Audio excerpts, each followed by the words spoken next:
आप 200 से ऊपर आपके विधायक हैं, उसके बाद आप कैबिनेट के जो मंत्रिमंडल का विस्तार है वो नहीं कर पा रहे हैं, तो बिहार जैसे 14-15 करोड़ के प्रदेश को आप चलाने में अपनी भागीदारी, अपनी भूमिका निभा पाएंगे या नहीं निभा पाएंगे? कि बिहार को जो सम्राट चौधरी जैसे गैर जिम्मेवार लोग को थोपा गया है गुजरातियों के द्वारा, गुजरात के लोगों के द्वारा। इन लोगों को इस बात का डर है कि कहीं अगर विधानसभा का अध्यक्ष पद अगर हमने जनता दल यू को दे दिया तो कहीं फिर नीतीश कुमार जी फिर कहीं पलटी ना मार दे और निशांत कुमार को मुख्यमंत्री जो है कहीं राजद वालों के साथ या जो हमारा यूपीए गठबंधन है उसके साथ तालमेल करके कहीं मुख्यमंत्री न। जो अपनी बीवी छोड़ के भागा उसको आपने प्रधानमंत्री बना दिया।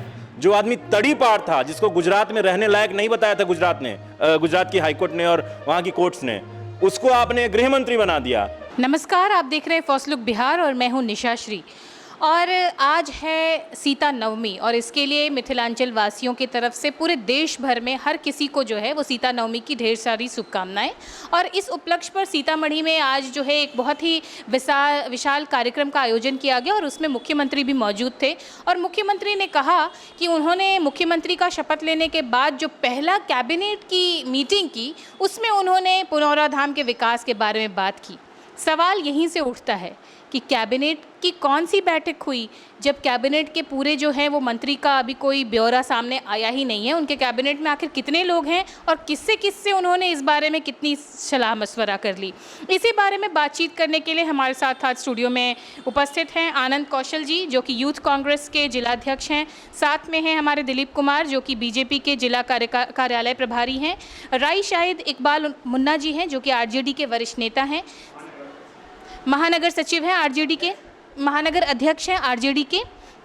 साथ में हैं हमारे अरविंद कुमार जी जो कि बीजेपी जिला उपाध्यक्ष हैं और रविंद्र कुमार सिंह जी हैं जो कि वरिष्ठ पत्रकार हैं।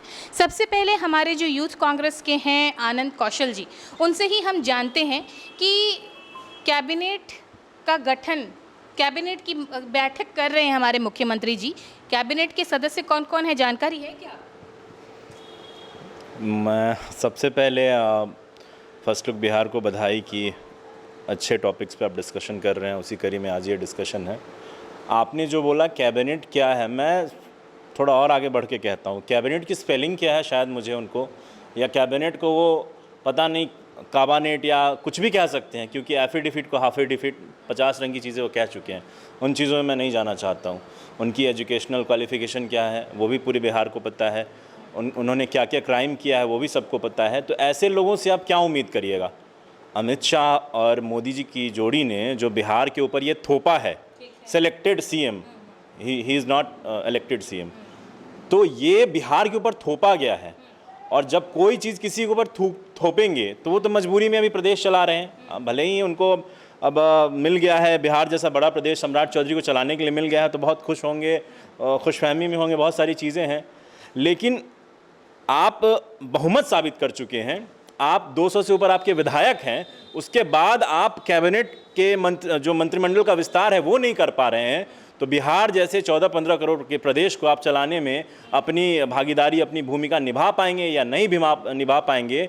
वो कांग्रेस पार्टी के कार्यकर्ता और नेता के रूप में मेरी और बहुत तमाम बिहार प्रदेशवासियों की ये उनके दिल में जो है ये संकोच है और हम लोग ये संकट में हैं कि बिहार को जो सम्राट चौधरी जैसे गैर जिम्मेवार लोग को थोपा गया है गुजरातियों के द्वारा, गुजरात के लोगों के द्वारा। मुझे नहीं लगता है कि बिहार के लिए अच्छा संकेत है।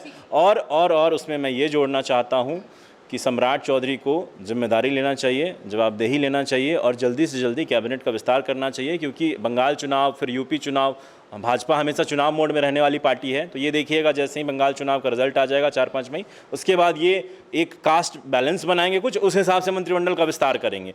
तो ये ना खेल के बिहार के भविष्य के साथ खिलवाड़ ना करें, ये मैं निवेदन करता हूँ प्रधानमंत्री और गृह मंत्री जी से।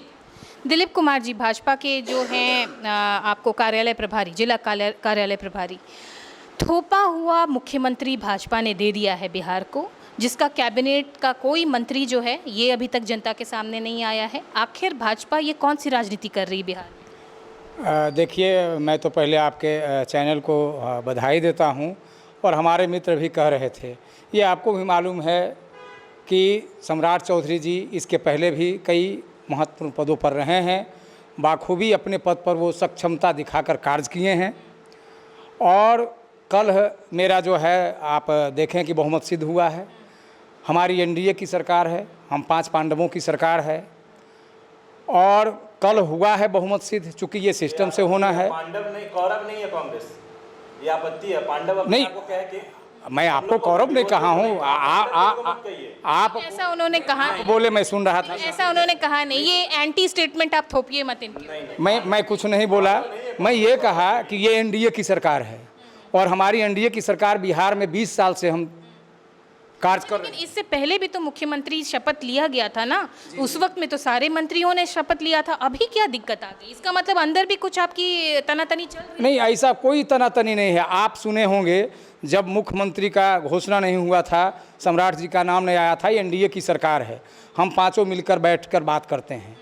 और भाजपा आप जानते हैं संगठन का है, हमारे शीर्ष नेतृत्व उस पर लगे हुए हैं।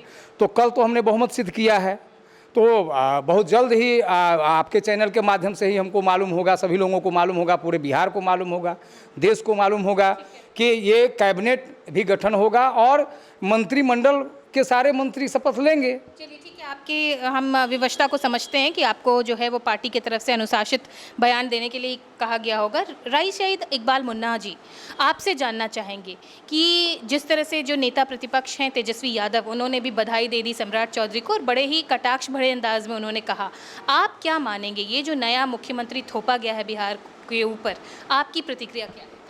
देखिए, संसदीय लोकतंत्र में विपक्ष भी सरकार के ही अंग माने जाते हैं, तो एक नेता प्रतिपक्ष होने के नाते जो है उनका ये कर्तव्य बनता है, एक फ़र्ज है कि कोई भी मुख्यमंत्री हो, बिहार के जब वो मुख्यमंत्री हैं तो उन्होंने बधाई देने का काम किया। हमारे यहाँ साथी मित्र ने, भाजपा के नेता ने अभी कहा कि एनडीए की सरकार है, तो क्या हमारे नीतीश कुमार जी एनडीए के अंग नहीं थे? वो भी तो एनडीए के ही अंग थे। तो फिर आखिर क्या कारण है कि नीतीश कुमार जी को हटा करके और सम्राट चौधरी जी को मुख्यमंत्री बनाया गया? या तो आपको मानना पड़ेगा कि नीतीश जी एनडीए के नहीं थे, वो जनता दल यू के थे, और अगर एनडीए के अगर नीतीश जी थे तो फिर सम्राट चौधरी जी को लाने की क्या ज़रूरत थी? लेकिन चूंकि भाजपा यहाँ पे डर रही है ये कहने से कि भाजपा का मुख्यमंत्री है, चूँकि उनको ये लग रहा है कि अगर मैं भाजपा का मुख्यमंत्री करूँगा और जो नीतीश जी का जो वोट बैंक है वो कहीं हमसे खिसक न जाए, इसी डर की वजह से जो है ये लोग जो है एक रणनीति के तहत उसको एनडीए का मुख्यमंत्री सम्राट चौधरी जी को बता रहे हैं। साथ ही साथ ये सारे संगठन को ऊपर से हिदायत दी गई थी, कोई बैंड बाजा नहीं बजेगा, कोई ढोल ताशा नहीं होगा, कोई मिठाइयाँ नहीं बांटी जाएंगी। और यही कारण है कि भाजपा पार्टी ने जो है, भाजपाइयों ने खुशी मनाने का काम नहीं किया। यही कारण है कि न मोदी जी आए, न अमित शाह जी आए, और इन लोगों के अंदर आपस में खींचतान चल रहा है। जब अगर एनडीए की सरकार है तो 2025 में भी नीतीश कुमार जी के नेतृत्व में एनडीए की सरकार बनी थी और पहले दिन ही भाजपा के जितने भी मंत्री थे उन्होंने शपथ लिया था, और जनता दल यू के तरफ से भी कुछ लोगों ने लिया था, और नीतीश जी ने कुछ लोगों को पद अपना खाली रखा था। तो उस वक्त भी तो एनडीए की सरकार थी, 25 में भी, और 26 में भी सम्राट चौधरी जी की ये बनी है। तो कहीं ना कहीं अंदर खाने इन लोगों के आपस में विभागों को लेकर के और विधानसभा अध्यक्ष के मामले को लेकर के आपस में तनातनी चल रहा है, जिसके कारण जो है इनका अभी जो है वहाँ पर बहुमत सिद्ध करने से पहले या बहुमत सिद्ध करने के बाद भी इन लोगों ने एक टाइम लिया है, चूँकि नीतीश कुमार जी को ये मनाने का प्रयास करेंगे कि आप विधानसभा का अध्यक्ष पद छोड़ दीजिए। चूँकि इन लोगों को इस बात का डर है कि कहीं अगर विधानसभा का अध्यक्ष पद अगर हमने जनता दल यू को दे दिया तो कहीं फिर नीतीश कुमार जी फिर कहीं पलटी ना मार दें और निशांत कुमार को मुख्यमंत्री जो है कहीं राजद वालों के साथ या जो हमारा यूपीए गठबंधन है उसके साथ तालमेल करके कहीं मुख्यमंत्री न बने। कहते हैं पराए दिल से पूछिए अपने दिल का हाल, कहीं यही तो नहीं बयान कर रहे थे इकबाल मुन्ना जी? अरविंद जी, आपसे जानना चाहेंगे कि क्या ये थोपा हुआ मुख्यमंत्री है भाजपा का और इस वजह से खुशी नहीं मनाई आप सबने? नहीं, ये बात बिल्कुल सरासर गलत है, और मैं मान रहा हूँ जो ये शब्द है, मुझे लगता है प्रजातंत्र में मित्रों से मेरा सलाह होगा, कोई भी मुख्यमंत्री थोपा हुआ नहीं हो सकता है। इनके नाम पे तो चुनाव नहीं लड़े थे। नहीं, चुनाव जो लड़े थे उसमें सामूहिक निर्णय, और हमारे जो बड़े नेता हैं, माननीय प्रधानमंत्री जी हैं जो उस समय हम लोगों को लीड कर रहे थे बिहार में, माननीय मुख्यमंत्री जी नीतीश कुमार जी थे, तो ये हमारे एनडीए के बड़े लीडर हैं। हमारे जो लोजपा आर के नेता हैं चिराग पासवान जी, उपेंद्र कुशवाहा जी, मांझी जी, सभी के साथ हम लोगों ने चुनाव लड़ा था। जो भी निर्णय होता है वो सामूहिक निर्णय होता है। भारतीय जनता पार्टी प्रजातांत्रिक पार्टी है। हर निर्णय जो है प्रजातांत्रिक स्तर से जो जिस प्रकार लिया जा सकता है वही भारतीय जनता पार्टी लेती है। तो मुझे लगता है जो बहुमत के साथ मैंने बहुमत सिद्ध किया, सारे विधायकों का समर्थन मेरा है, मैं चुनाव जीत करके आया हूं, फिर मुझे जो थोपा हुआ मुख्यमंत्री कहा जा रहा है, ये दुखद बात है। अच्छा, तो क्यों नहीं मंत्रियों को भी क्यों नहीं फिर एक साथ में? इसमें एक शब्द का अभी जो सबसे पहले जो कांग्रेस के लोग हैं, तो मैं मित्र से एक चीज़ कहना चाहूँगा, जो ख्याली पुलाव पकाने का अधिकार सभी को है। आपने बहुत दिनों तक देश में राज कर लिया, जैसे तैसे कर लिया। इटली के व्यक्ति प्रधानमंत्री हो सकते हैं, इसका समर्थन आप कीजिएगा, और बिहार में पैदा लिया हुआ व्यक्ति अगर मुख्यमंत्री बन गया है, गरीब का बेटा, तो आप कह रहे हैं कि जो थोपा हुआ मुख्यमंत्री है। आप ये कह रहे हैं कि उनको अनुभव नहीं है। अरे अनुभव नहीं है, वो बीजेपी के प्रदेश अध्यक्ष रहे हैं, संगठन को देखा है, पंचायत तो गए हैं, तो फिर कैसे इनकार कर सकते हैं? संगठन उन्होंने चलाया है, कैबिनेट में कई मंत्री के रूप में उन्होंने कार्यभार को संभाला है, फिर वो लोगों के बहुमत से वो चीफ मिनिस्टर बने हैं। दूसरी बात, एक वर्ड जो अभी हमारे मित्र ने किया, कैबिनेट शब्द, तो मैं उस पर कहना चाहूँगा, कैबिनेट शब्द मूल संविधान में नहीं है। थोड़ा स्पष्ट करने का मैं चाहूँगा, जो कैबिनेट शब्द मूल संविधान में नहीं था, संशोधन के द्वारा, मुझे जैसा ध्यान में आ रहा है, 44वां संविधान संशोधन से उसको जोड़ा गया, और काउंसिल्स ऑफ मिनिस्टर्स होता है। तो आज भारतीय जनता पार्टी और गठबंधन के सहयोग से एक व्यक्ति जो ही एक से अधिक व्यक्ति हो गया, काउंसिल्स ऑफ मिनिस्टर्स हो गया। तो मेरे दो चिप चाहे। ठीक है, आप तकनीकी डिटेल्स में जाएंगे, मुझे समझ में आ गया, लेकिन आप हमारी भावना भी समझ रहे हैं कि हम क्या पूछना चाह रहे हैं। वरिष्ठ पत्रकार रविंद्र कुमार सिंह जी के पास बढ़ते हैं और उनसे जानते हैं कि जो आपने प्रतिक्रिया सुनी पार्टीज के तरफ से, सम्राट चौधरी के ऊपर खींचातानी तो कहीं ना कहीं है अंदर ही, और जो विपक्ष है उसके अंदर भी, आपकी क्या प्रतिक्रिया? निश्चित रूप से सम्राट चौधरी के लिए यह कांटों भरा ताज है, और ऐसा नहीं है जो लोग आरोप प्रत्यारोप लगा रहे हैं जो थोपे गए हैं। तो बहुमत की सरकार है, तो थोपने की कोई बात ही नहीं है। और गठबंधन में इस तरह की बातें चलती हैं जो कभी उनके मुख्यमंत्री हुए, कभी उनके मुख्यमंत्री होती, इससे आपसी चीज़ है। लेकिन इस सबके बावजूद सवाल यह है, जो अब तक मंत्रिमंडल का विस्तार क्यों नहीं हुआ? नीतीश जी भी मुख्यमंत्री बने थे इसी सरकार में, इसी मतलब जो चुनाव हुआ था पिछले चुनाव में, जिसके बाद नीतीश जी मुख्यमंत्री बने, तो उन्होंने शपथ के साथ ही उनके मंत्रिमंडल के लोगों ने शपथ लिया था, जदयू के तरफ से भी, भाजपा के तरफ से भी जो सदस्य थे मंत्रिमंडल का शपथ लिया था। और इसमें यह है कि सीटों मतलब पदों का बंटवारा आपस में हो चुका है। भाजपा को क्या मिलना चाहिए और जदयू को क्या मिलना चाहिए वो हो गया, लेकिन मंत्री कौन बनेंगे यह अभी अनिर्णय की स्थिति है, जिसके कारण अभी मंत्रिमंडल का विस्तार नहीं हुआ। इसके मूल में एक जड़ में कहीं न कहीं कुछ कारण है, जो आपसी विवाद है, आपसी खींचातानी है, जो सामंजस्य नहीं बिठ रहा, जिसके कारण विलम्ब हो रहा है। इसीलिए मैंने कहा कि सम्राट चौधरी जी के सामने यह कांटों भरी ताज है। एक तो मान लीजिए आपसी सामंजस्य, दूसरी बात यह है कि बहुमत के बावजूद भी मतलब जो आपसी सामंजस्य की कमी तो है ही। दूसरी बात यह है कि जो खजाना खाली की बात आ रही है, जो आते ही इनको 12,000 करोड़ रुपए लोन लेना पड़ रहा है, तो निश्चित रूप से खजाना खाली है। तो यह भी सरकार चलाने के लिए एक चुनौती है। और मंत्रिमंडल विस्तार तो फिर आपस में बैठ करके लोग कर ही लेंगे, लेकिन अब तक सामंजस्य नहीं बैठा, इसी कारण मंत्रिमंडल का विस्तार नहीं हो पाया। ठीक है, तो प्रतिक्रिया लेने के लिए वापस चलते हैं यूथ कांग्रेस के जो हमारे जिला अध्यक्ष हैं आनंद कौशल जी। बहुत सारे आरोप आपके ऊपर लग गए हैं, भाजपा के जो वरिष्ठ नेता यहाँ पर बैठे हुए हैं उनके तरफ से, इटली की प्रधानमंत्री, ये सब भी बात होगी। गरिमा को गिराया है तो मैं गुरेज नहीं करूँगा, थोड़ी सी मर्यादा मैं भी गिराने में। इटली की जो महिला है वो किसी पद पे नहीं थी, वो कांग्रेस अध्यक्ष की पद पे थी, बाकी किसी भी संवैधानिक पद पे उन्होंने कभी नहीं। जब वो पीएम बनने की बात आई थी तो ठुकरा दिया था उन्होंने, और एक माइनॉरिटी कम्युनिटी के, सिख कम्युनिटी के लोग को उन्होंने प्रधानमंत्री बनाया था। अब आते हैं, उन्होंने चूंकि मर्यादा लांगी है तो मैं भी लागूंगा। जो अपनी बीवी छोड़ के भागा उसको आपने प्रधानमंत्री बना दिया। जो आदमी तड़ी पार था, जिसको गुजरात में रहने लायक नहीं बताया था गुजरात की हाईकोर्ट ने और वहाँ की कोर्ट्स ने, उसको आपने गृह मंत्री बना दिया। जो आदमी अभी सदन में बैठ के खैनी ठोक रहा था सम्राट चौधरी, उसका वीडियो है और सदन का वीडियो है, इसलिए इसे मना नहीं कर सकते हैं, वो खैनी ठोक रहा था सम्राट चौधरी, उसको आपने सीएम बना दिया। He is an illiterate, he is a mass murderer. 7 लोगों की हत्या का अभियुक्त था वो आदमी, और कांग्रेसियों को मारा था उसने। जो हमारे जो कैंडिडेट थे, कांग्रेस के कैंडिडेट, उनके खिलाफ उनके पिताजी लड़ रहे थे, उन्होंने कहा गरीब का बेटा, वो गरीब का बेटा है सम्राट चौधरी, शकुनी चौधरी का बेटा है, जो शौकनी चौधरी पूरा सर्वदलीय नेता रह चुके हैं, सम्राट चौधरी खुद सर्वदलीय नेता रह चुके हैं, तो कहाँ का गरीब, कौन सा गरीब भाई? आपके चिराग भी गरीब हो जा रहे हैं, आपके जय शाह भी गरीब, कल के कहिएगा गरीब के बेटे को मैंने बीसीसीआई का सेक्रेटरी ये बना दिया। बात यहाँ बिहार की बात हो रही थी, बिहार के कैबिनेट की, काउंसिल्स ऑफ मिनिस्टर्स की। आप मेंबर ऑफ लेजिस्लेटिव असेंबली पहली बार चुने गए थे तो आरजेडी से चुने गए थे, वो अभी पहली दफ़ा चुने गए हैं जो बीजेपी से चुने गए, और आपने उनको सीएम बना दिया। बहुत सारी बातें जो हम डिस्कस बिहार के बारे में कह सकते थे, लेकिन चूंकि हमारे भाजपा के जो बड़े भाई हैं उन्होंने मर्यादा लांघी, तो वो इटली की महिला इतनी सभ्य थी कि उन्होंने प्रेम विवाह किया भारतीय से और यहीं पे रही। जितनी हम पहले भी कहते हैं कि जितनी बढ़िया से वो साड़ी पहनती है, जितने अच्छे से वो इस सभ्यता में ढल गई हैं, शायद हमारे आपके घर की माताएं बहनें नहीं पहनती होंगी।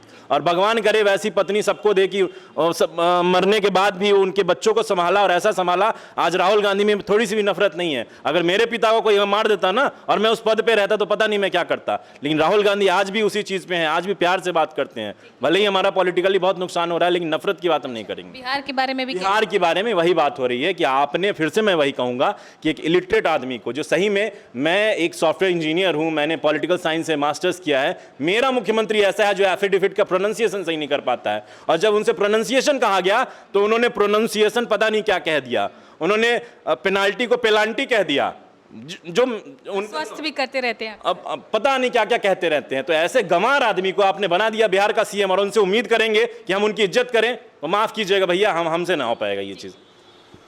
ठीक है, दिलीप कुमार जी, सुन रहे हैं आपकी किस तरह की प्रतिक्रिया आ रही है। सम्राट चौधरी के मुख्यमंत्री बन जाने के बाद लगातार उनके ऊपर कई तरह के आपराधिक रिकॉर्ड होने की बात हो रही है। आखिर ऐसी क्या मजबूरी हो गई कि ऐसे छवि वाले को मुख्यमंत्री चुन लिया भाजपा ने? देखिए, संविधान के तहत आप कह रहे हैं, एक चीज़ कोई भी होगा तो उसको संवैधानिक अधिकार है, कानून उसको देखेगा। और इन्होंने कहा, गंवार कहा, वो हमारे बिहार के भी मुख्यमंत्री हैं सम्राट चौधरी, एक ऐसे पद पर हैं बिहार के, वो राज्यपाल के बाद दूसरा व्यक्ति होते हैं। तो जो संवैधानिक पद पर हैं, ऐसी हमारे मित्र को नहीं बोलना चाहिए। दूसरी बात, ये बार बार कह रहे हैं, भाजपा का कहना है और एनडीए का कहना है सबका साथ, सबका विकास, सबका विश्वास, सबका प्रयास। आप आज से 20-25 साल पहले जाएं, क्या बिहार की एक सड़कें थी जो गांव से शहर पहुंच जाएं? आज इतनी सड़कें बन गई हैं कि 4 घंटा के अंदर किशनगंज से हम पटना पहुंच सकते हैं। कुछ तो नीतीश कुमार ने किया था ना। एक सेकंड, नीतीश कुमार की वजह से हुआ था, तो नीतीश कुमार को फिर क्यों आपने राज्यसभा भेज दिया? हमने नहीं भेज दिया, उनकी इच्छा था।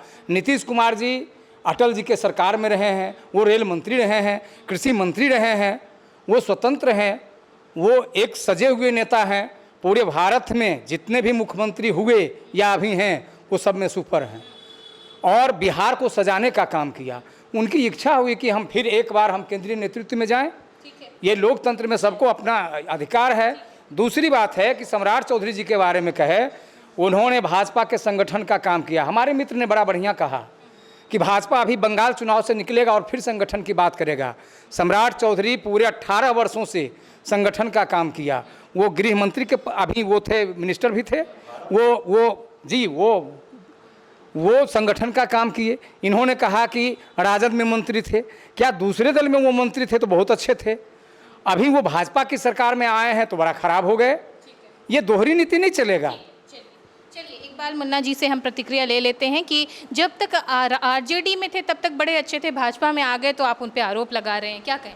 नहीं, मैंने तो कोई आरोप सम्राट चौधरी जी पर नहीं लगाया। और हमारे काबिल दोस्त भाई हमारे भाजपा के, इन्होंने कहा कि 17 साल से भाजपा का जो है सो संगठन चला रहे थे, तो शायद उनको जानकारी नहीं है कि भाजपा में वो जो है 18 साल से नहीं है। राजद के बाद जो है सो फिर वो लोजपा में भी गए थे, उसके बाद जदयू में भी थे, या जदयू के बाद जो है वो भाजपा में आए हैं। तो 18 साल उनको भाजपा में आए हुए सम्राट चौधरी जी को नहीं हुआ।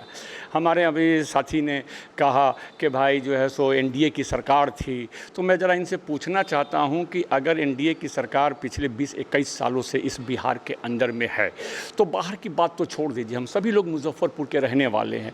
2017 के जून में जो है मुजफ्फरपुर को स्मार्ट सिटी के रूप में चुना गया था। 2 सालों के बाद 2019 में जो है सो यहाँ का काम शुरू हुआ। 2024 में नहीं, चूँकि इन्होंने सवाल कर दिया ना सम्राट चौधरी जी के या एनडीए के विकास पे कर दिया, तो मैंने इसलिए ये मुद्दा उठाया। तो मैं इनसे जानना चाहता हूं कि हर साल जब 100 करोड़ रुपया स्मार्ट सिटी के नाम पर मुजफ्फरपुर को मिलना था, तो अब तक के जो है कुल 495 करोड़ से लेके 500 करोड़ के आसपास ही क्यों मिला? और फिर मुजफ्फरपुर में जो जल जमाव की समस्या थी वही है, सड़कों का चौड़ीकरण नहीं हुआ, नालियाँ अंडरग्राउंड नहीं हुई, बिजली के तार अंडरग्राउंड नहीं हुए, पार्क नहीं बनाए गए, स्मार्ट टॉयलेट की व्यवस्था नहीं हुई। सवाल जोड़े देती हूँ कि कि ये सारे तो स्मार्ट सिटी के प्रॉब्लम है, इससे तो हम सब शुद्ध हैं ही, लेकिन मंत्रिमंडल का भी तो विस्तार अभी तक नहीं हुआ। बिल्कुल मंत्रिमंडल का विस्तार नहीं हुआ, और हमें ये बता दें कि मंत्रिमंडल से ये फैसला ले लिया गया कि बिहार के 11 जिलों में है जमीन की खरीद बिक्री पर रोक लगेगा, और इनका जो एक अभी जो एक परियोजना जो इनका टाउनशिप का जो ये परियोजना आया है, मैं आपको बता दूं कि बहुत हाहाकार मचेगा उन इलाकों में जहां की जमीन को जो है खरीद बिक्री पर रोक लगा दिया गया। क्योंकि जो हमारे गरीब किसान हैं, जो गरीब लोग हैं, वो जमीन इसलिए रखते हैं कि कोई मुसीबत अगर हमारे ऊपर आएगा, बेटी की शादी करनी होगी तो जमीन बेच के करेंगे, कोई बीमार पड़ जाएगा घर में तो हम जमीन बेच के करेंगे। क्या सरकार ने ऐसी कोई योजना लाई है कि जिस इलाके में जमीन पर रोक लगाया गया है, अगर वहां अगर किसी की अगर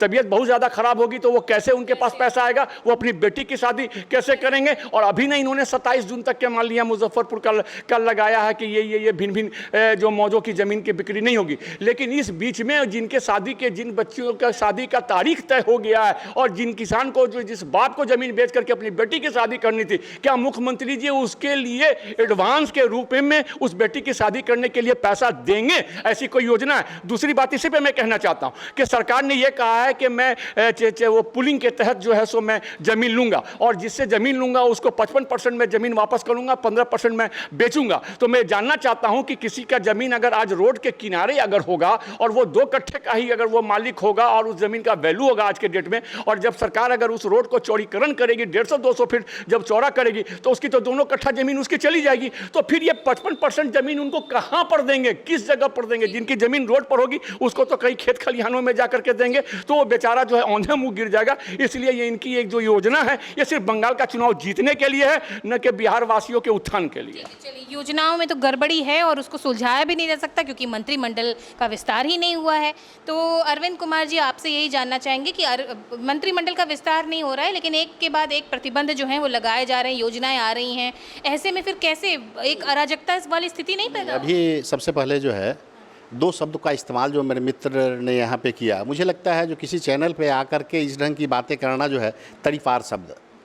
कानून अपना काम करती है, कानून को डिक्टेट करने का प्रयास जो पीछे भी कांग्रेस करती रही है वो करने का प्रयास नहीं करें। मैं जब बोला तो बीच में टिक्का टिप्पणी ना किया करें, माफ़ी चाहूँगा मैं।